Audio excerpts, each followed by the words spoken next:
Ah, qu'est-ce qu'on fait? Ben ça dépend de chacun de nous. On est tous différents. On vient tous pour des choses différentes. Donc, après, c'est à toi d'identifier. Il y a certaines personnes qui vont balayer le sol et qui vont être réalisées, qui vont se sentir très bien. Il y en a des exemples, hein. Un truc très simple. Nous câble des moutons, tout va bien. Et il y en a d'autres, bah, ça va être autre chose. On est tous différents, on ne peut pas se comparer. Mais après, une fois que tu enlèves les résistances, c'est plus toi qui décide, c'est l'énergie qui décide pour toi. Alors toi, tu es juste envoyé quelque part. On te guide. Quand il n'y a plus de résistance, c'est plus ton mental qui te dit fais ci, fais ci, fais ça. Tu te retrouves téléguidé. Ça nous arrive quelquefois, on se retrouve dans des situations où on rencontre une personne dans une situation, un truc complètement improbable. Subhanallah, comment on a été téléguidé là avec l'endroit, avec la situation, avec le truc. C'est qu'il y a une énergie derrière qui nous guide. Vous êtes d'accord? On le sent pas tout le temps, mais d'accord? Quand les résistances elles vont sauter, tu vas être comme ça 24/24. Ce que j'ai dit, c'est que quand les résistances sautent et que tu es de plus en plus dans le moment présent, tu n'as plus le souci du futur ou du passé.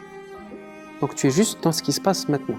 Donc maintenant, il y a une personne, il y a un projet. Après, dans l'autre, maintenant, il n'y a rien. Il y a toi et toi-même. Et puis après, il y a un voyage. On s'en fout ce qu'il y a après. En tout cas, tu es dans le moment présent de ce que tu vis. Il n'y a plus de projection dans le passé ou du futur. Il n'y a plus de questionnement sur qui est-ce que je vais être, qu'est-ce que je vais faire. On n'est plus que dans le flow de l'énergie. D'accord? Et le sage, la vraie sagesse, c'est de ne plus être dans l'attente de quoi que ce soit. يعطيك ربي des milliards, tu vois, يفرج عليك ولا ما يعطيك والو, et que tu te retrouves dans une grotte في الجبل, بحال tu vas être satisfait de la même façon parce que tu as confiance dans ce qu'il te donne, tu vois, et ce qui est bon pour toi. Tu comprends? On peut pas, c'est pour ça, et on est chacun de nous différents. Peut-être que moi, par exemple, je vais faire plein de projets et que c'est ça que la vie elle veut pour moi, et peut-être qu'il y a quelqu'un avec des moutons et c'est ce que la vie elle veut pour lui. Et qui va être peut-être beaucoup plus heureux que moi. Tu comprends? Et on est tous uniques aussi. On est tous uniques et singuliers. Donc on ne peut pas se comparer. C'est très mauvais de se comparer. De se dire l'autre, c'est pas bon. En fait, c'est la différence entre ce que toi tu projettes avec ton mental et ce que la vie elle veut pour toi. Parce que souvent, ton mental il va te dire je veux ci, je veux ça, je vais faire de la direction. Et au bout de 10 ans, tu te rends compte que tu as fait n'importe quoi, d'accord, et que tu as juste suivi tes pulsions et ton ego, et qu'en fait la vie elle voulait que tu ailles à l'extrême opposé, mais il est trop tard, Safi. Tu as déjà carburé. Tu comprends? Tu as perdu beaucoup de ton énergie vitale et de ton... Voilà, il y a des gens à 40 ans, ils se remettent en question, ils vont habiter dans une ferme, ils changent complètement leurs valeurs, d'autres c'est l'inverse. Mais en tout cas, quand tu suis le flow, et que tu suis l'énergie elle te guide. Elle t'amène à un point A, un point B, un point C. C'est comme un jeu de piste. Toi, tu te préoccupes juste du point où elle te fait chuter. Hop, tu arrives, tu fais ce que tu as à faire, après Allah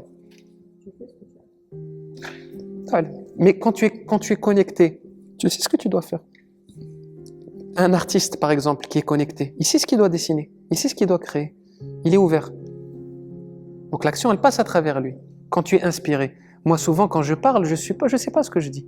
C'est pas que je sais pas, ça me traverse. Donc, je me connecte et l'information, elle arrive.